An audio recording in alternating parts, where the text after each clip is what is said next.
Young Goodman Brown from Mosses from an Old Man's by Nathaniel Hawthorne. Young Goodman Brown came forth at sunset into the street at Salem village, but put his head back, after crossing the threshold, to exchange a parting kiss with his young wife. And Faith, as the wife was aptly named, thrust her own pretty head into the street, letting the wind play with the pink ribbons of her cap while she called to Goodman Brown. "Dearest heart," whispered she, softly and rather sadly, when her lips were close to his ear, "prithee put off your journey until sunrise and sleep in your own bed tonight.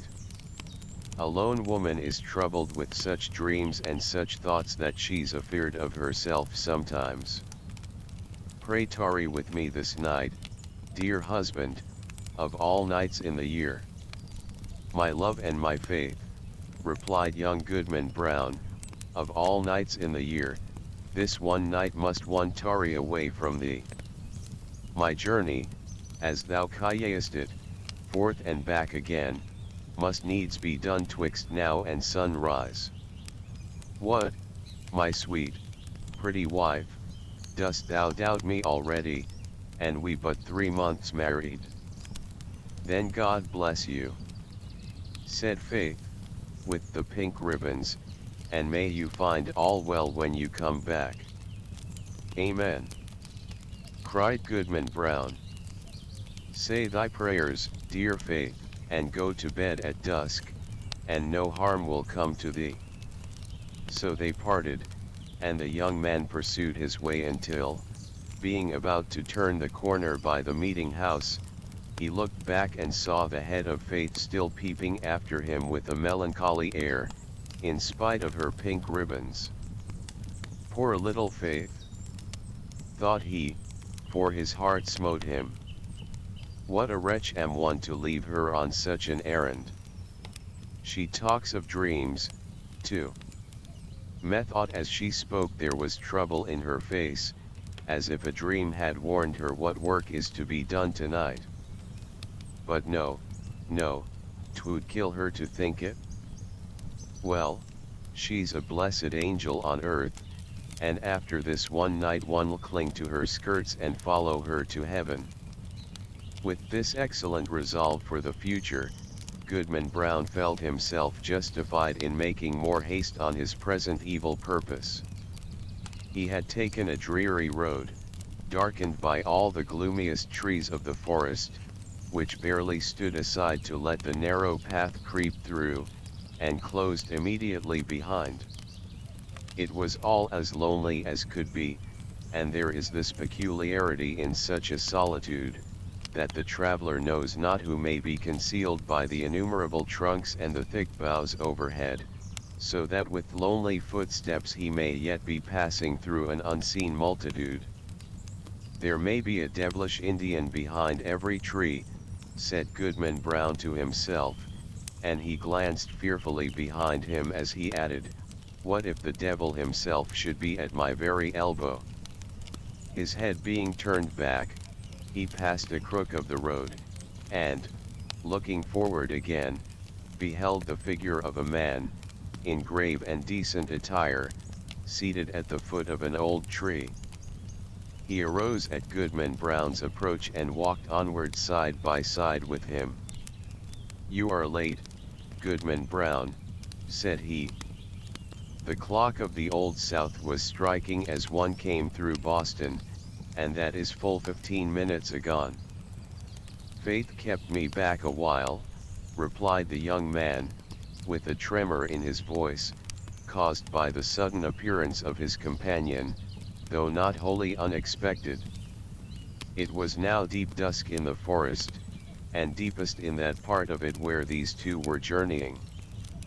As nearly as could be discerned, the second traveler was about 50 years old, apparently in the same rank of life as Goodman Brown, and bearing a considerable resemblance to him, though perhaps more in expression than features.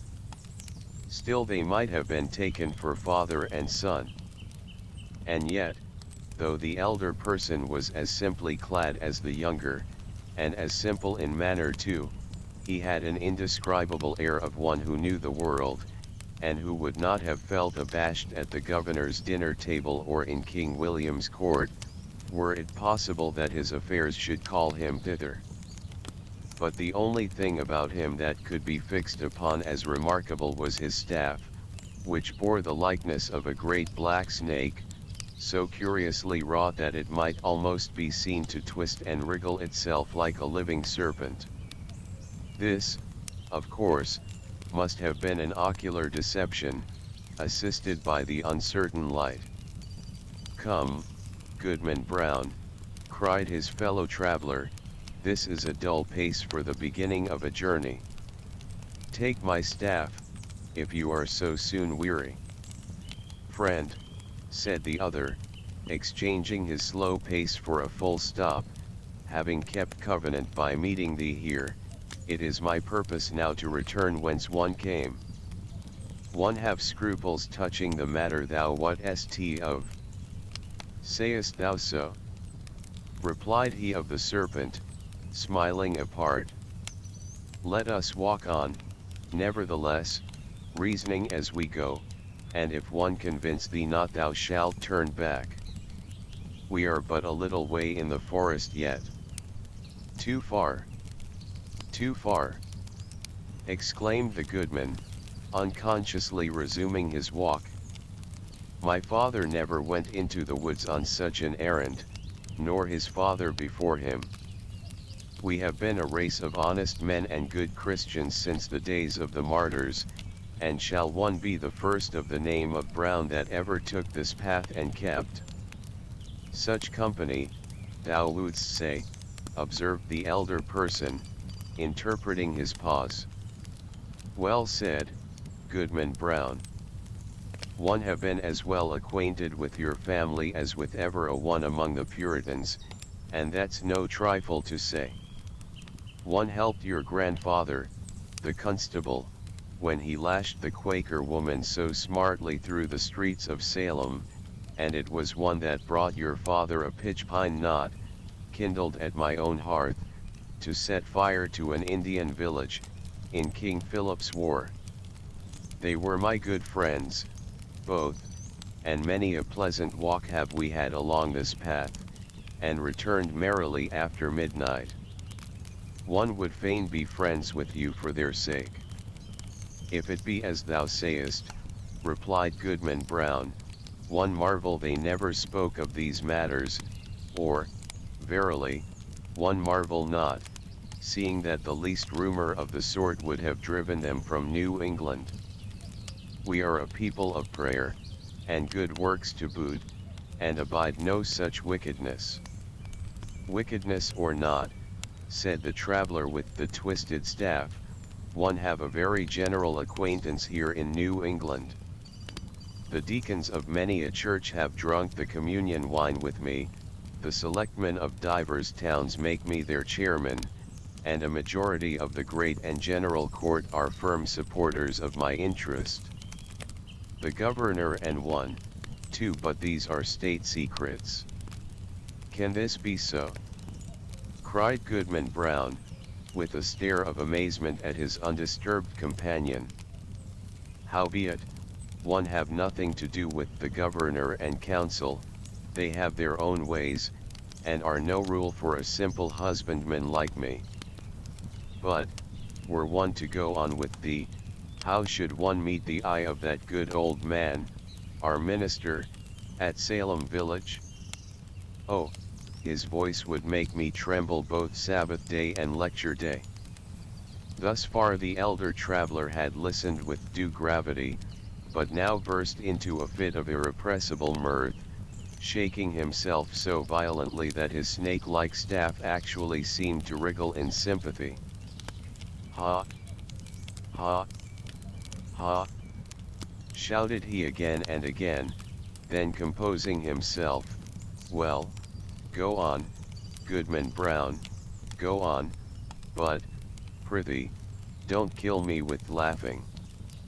"Well, then, to end the matter at once," said Goodman Brown, considerably nettled, "there is my wife, faith.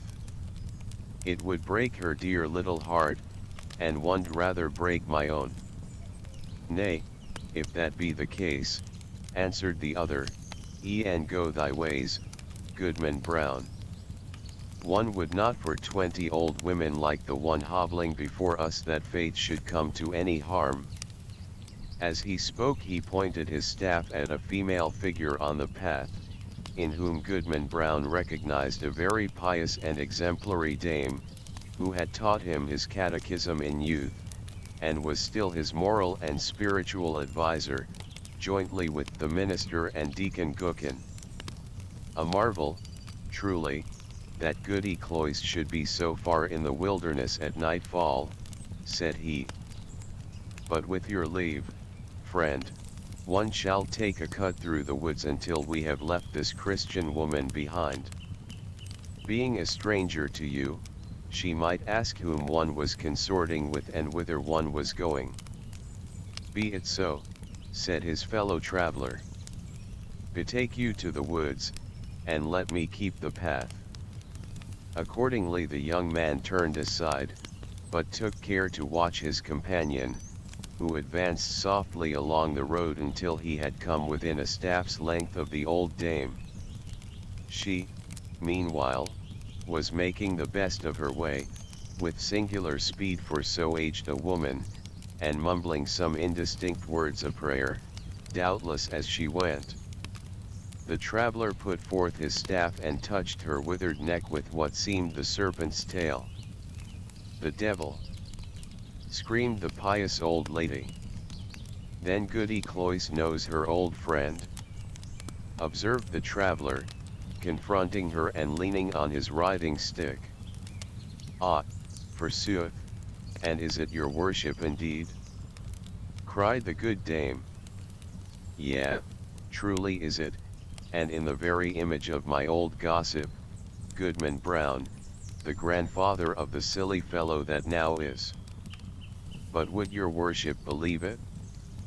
My broomstick hath strangely disappeared, stolen, as one suspect, by that unhanged witch, Goody Cory, and that, too, when one was all anointed with the juice of smallage, and cinquefoil, and wolfsbane, mingled with fine wheat and the fat of a newborn babe," said the shape of old Goodman Brown. "Ah, your worship knows the recipe," cried the old lady, cackling aloud. "So, as one was saying, being all ready for the meeting, and no horse to ride on, one made up my mind to foot it, for they tell me there is a nice young man to be taken into communion tonight.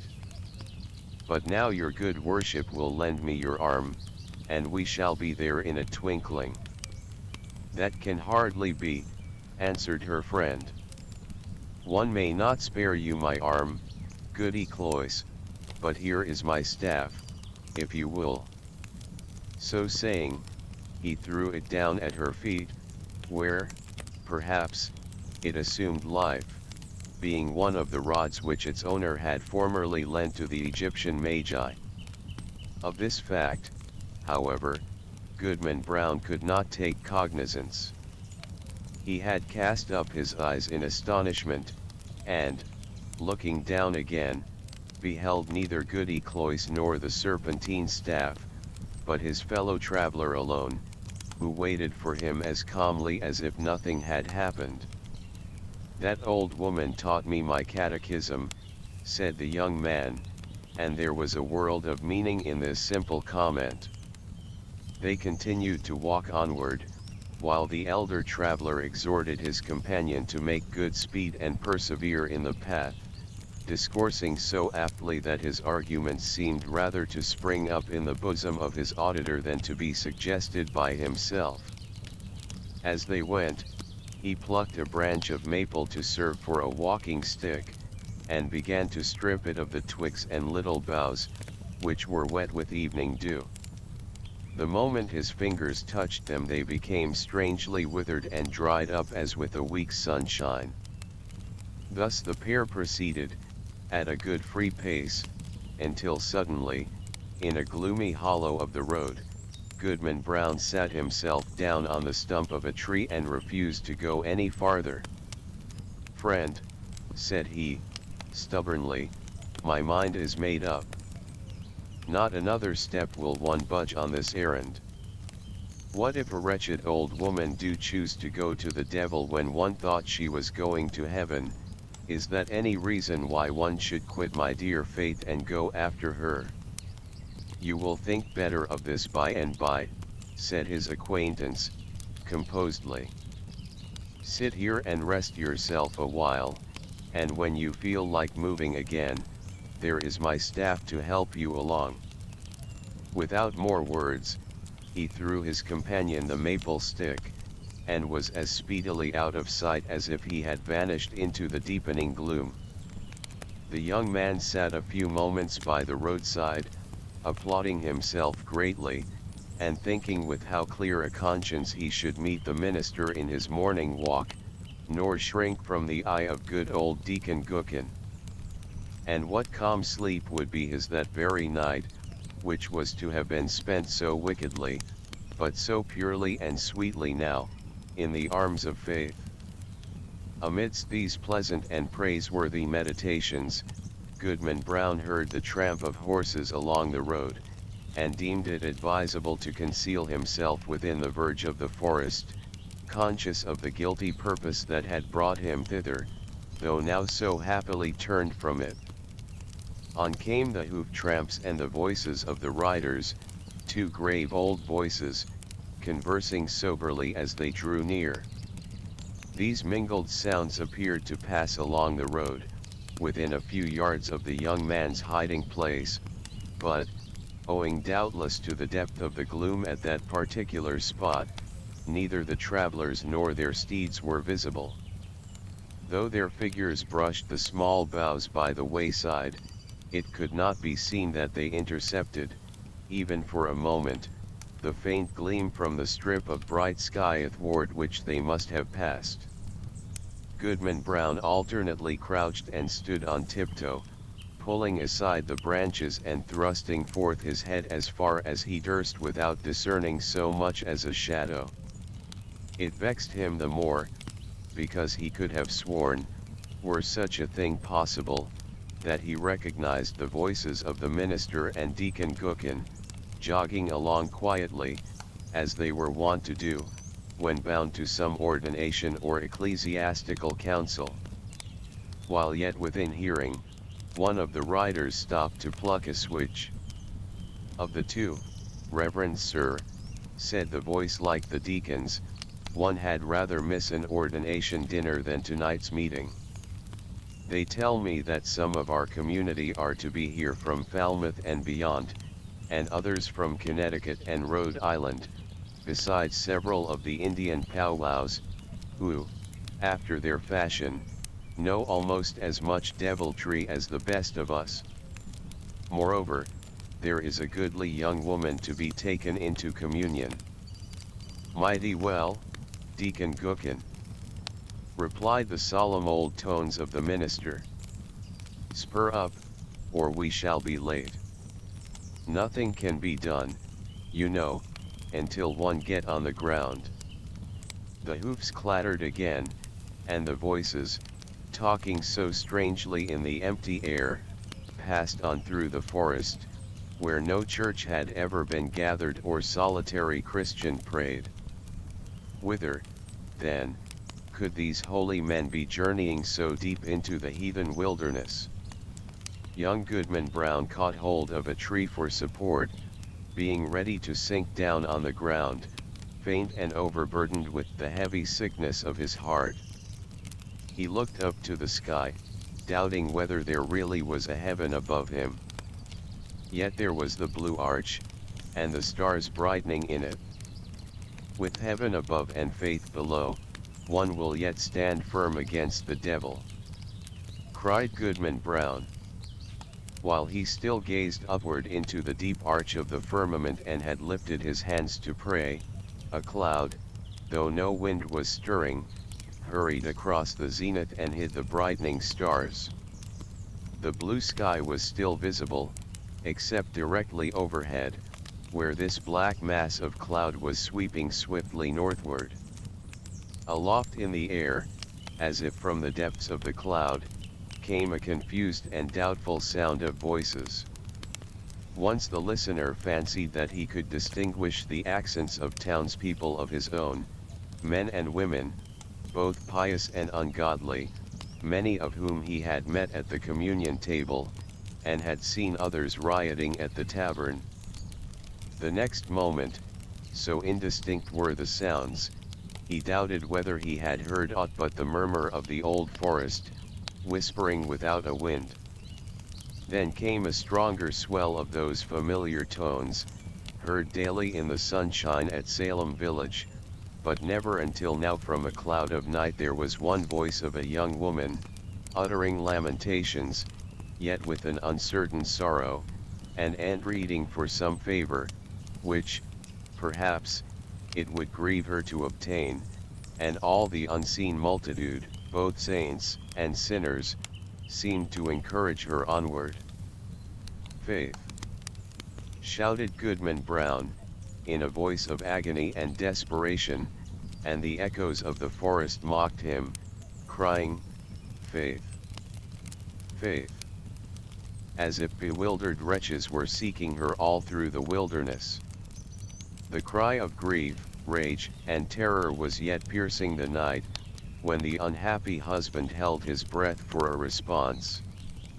There was a scream, drowned immediately in a louder murmur of voices, fading into far-off laughter, as the dark cloud swept away, leaving the clear and silent sky above Goodman Brown.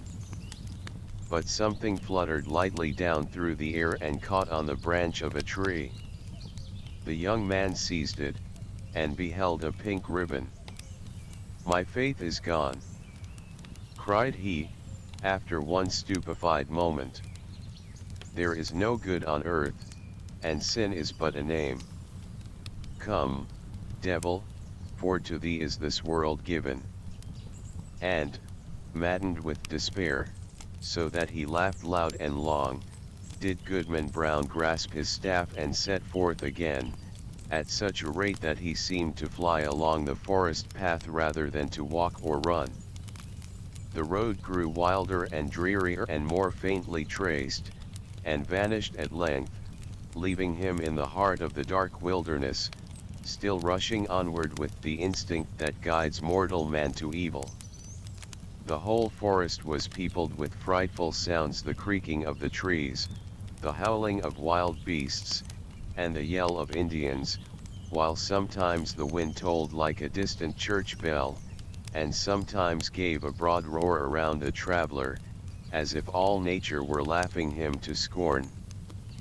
But he was himself the chief horror of the scene, and shrank not from its other horrors. "Ha! Ha! Ha!" roared Goodman Brown when the wind laughed at him. "Let us hear which will laugh loudest. Think not to frighten me with your deviltry. Come witch, come wizard, come Indian powwow, come devil himself, and here comes Goodman Brown. You may as well fear him as he fear you."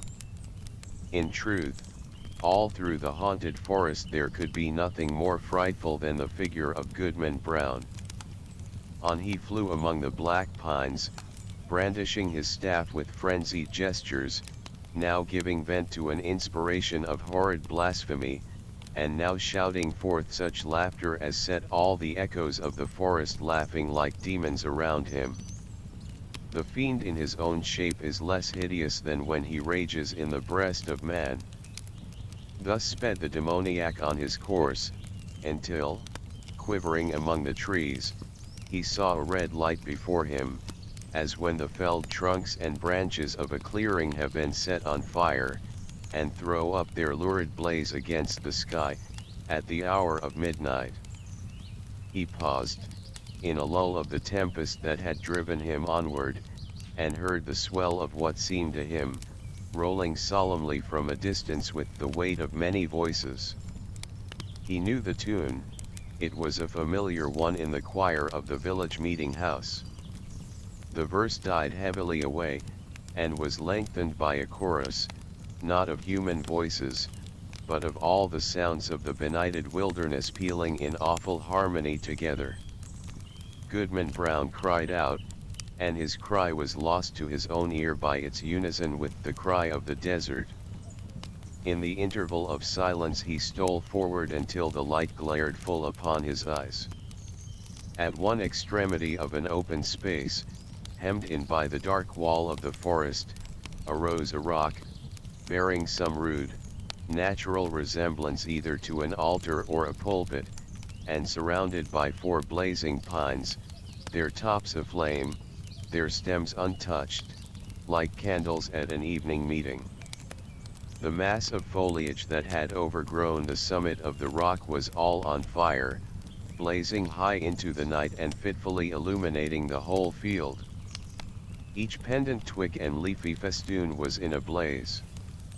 As the red light arose and fell, a numerous congregation alternately shone forth, then disappeared in shadow, and again grew, as it were, out of the darkness, peopling the heart of the solitary woods at once. A grave and dark-clad company, quoth Goodman Brown. In truth they were such. Among them, quivering to and fro between gloom and splendor, appeared faces that would be seen next day at the council board of the province, and others which, Sabbath after Sabbath, looked devoutly heavenward, and benignantly over the crowded pews, from the holiest pulpits in the land. Some affirm that the lady of the governor was there. At least there were high dames well known to her, and wives of honored husbands, and widows, a great multitude, and ancient maidens, all of excellent repute, and fair young girls, who trembled lest their mothers should espy them. Either the sudden gleams of light flashing over the obscure field bedazzled Goodman Brown, or he recognized a score of the church members of Salem village famous for their especial sanctity. Good old Deacon Gookin had arrived, and waited at the skirts of that venerable saint, his revered pastor. But, irreverently consorting with these grave, reputable, and pious people, these elders of the church, these chaste dames and dewy virgins, there were men of dissolute lives and women of spotted fame, wretches given over to all mean and filthy vice, and suspected even of horrid crimes. It was strange to see that the good shrank not from the wicked, nor were the sinners abashed by the saints. Scattered also among their pale-faced enemies were the Indian priests, or powwows, who had often scared their native forest with more hideous incantations than any known to English witchcraft. But where is faith? Thought Goodman Brown, and, as hope came into his heart, he trembled. Another verse of the hymn arose, a slow and mournful strain, such as the pious love, but joined to words which expressed all that our nature can conceive of sin, and darkly hinted at far more. Unfathomable to mere mortals is the lore of fiends. Verse after verse was sung, and still the chorus of the desert swelled between like the deepest tone of a mighty organ, and with the final peal of that dreadful anthem there came a sound, as if the roaring wind, the rushing streams, the howling beasts, and every other voice of the unconcerted wilderness were mingling and according with the voice of guilty man in homage to the Prince of all. The 4 blazing pines threw up a loftier flame, and obscurely discovered shapes and visages of horror on the smoke wreaths above the impious assembly.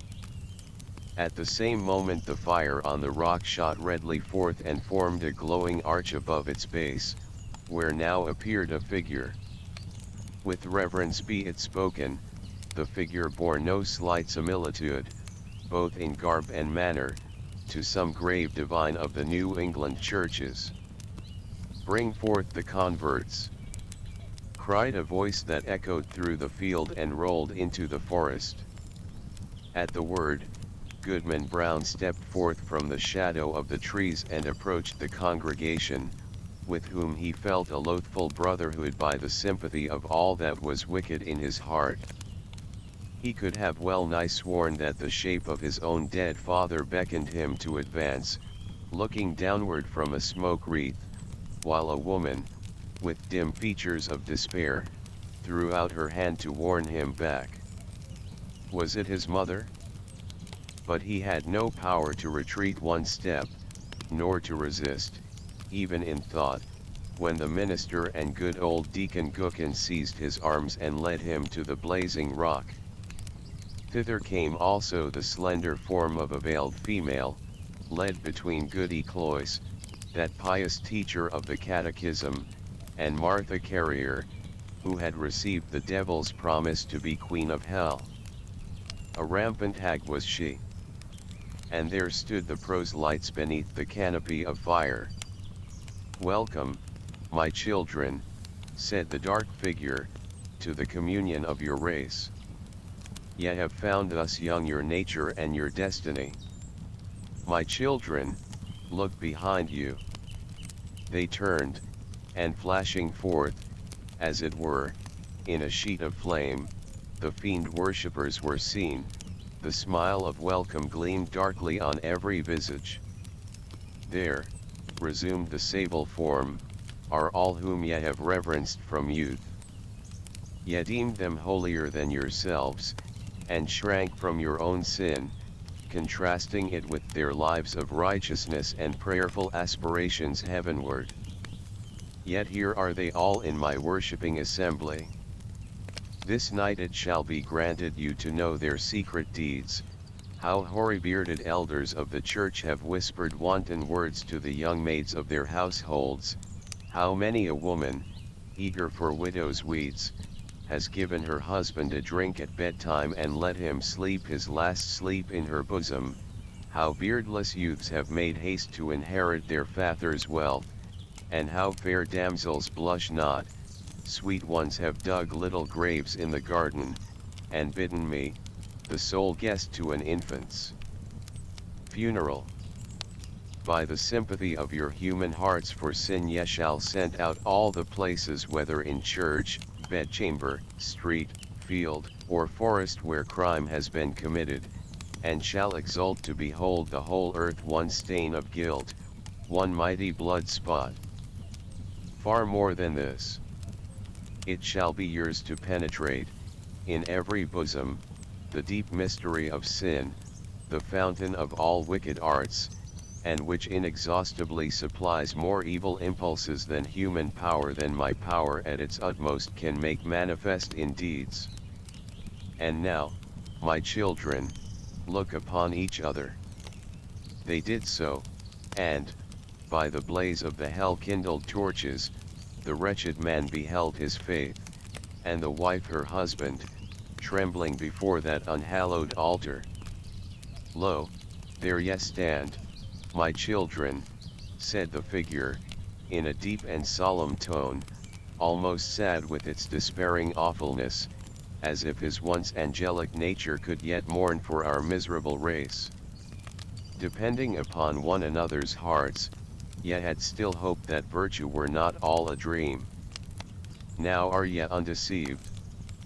Evil is the nature of mankind. Evil must be your only happiness. Welcome again, my children, to the communion of your race. Welcome, repeated the fiend worshippers, in one cry of despair and triumph. And there they stood, the only pair, as it seemed, who were yet hesitating on the verge of wickedness in this dark world. A basin was hollowed, naturally, in the rock. Did it contain water, reddened by the lurid light? Or was it blood? Or, perchance, a liquid flame? Herein did the shape of evil dip his hand and prepare to lay the mark of baptism upon their foreheads, that they might be partakers of the mystery of sin, more conscious of the secret guilt of others, both in deed and thought, than they could now be of their own. The husband cast one look at his pale wife, and faith at him. What polluted wretches would the next glance show them to each other, shuddering alike at what they disclosed and what they saw. Faith! Faith! Cried the husband, look up to heaven, and resist the wicked one. Whether faith obeyed he knew not. Hardly had he spoken when he found himself amid calm night and solitude, listening to a roar of the wind which died heavily away through the forest. He staggered against the rock, and felt it chill and damp, while a hanging twig, that had been all on fire, besprinkled his cheek with the coldest dew. The next morning young Goodman Brown came slowly into the street of Salem village, staring around him like a bewildered man. The good old minister was taking a walk along the graveyard to get an appetite for breakfast and meditate his sermon, and bestowed a blessing, as he passed, on Goodman Brown. He shrank from the venerable saint as if to avoid an anathema. Old Deacon Gookin was at domestic worship, and the holy words of his prayer were heard through the open window. What God doth the wizard pray to? Quoth Goodman Brown. Goody Cloyce, that excellent old Christian, stood in the early sunshine at her own lattice, catechising a little girl who had brought her a pint of morning's milk. Goodman Brown snatched away the child as from the grasp of the fiend himself. Turning the corner by the meeting house, he spied the head of Faith, with the pink ribbons, gazing anxiously forth, and bursting into such joy at sight of him that she skipped along the street and almost kissed her husband before the whole village. But Goodman Brown looked sternly and sadly into her face, and passed on without a greeting. Had Goodman Brown fallen asleep in the forest and only dreamed a wild dream of a witch meeting?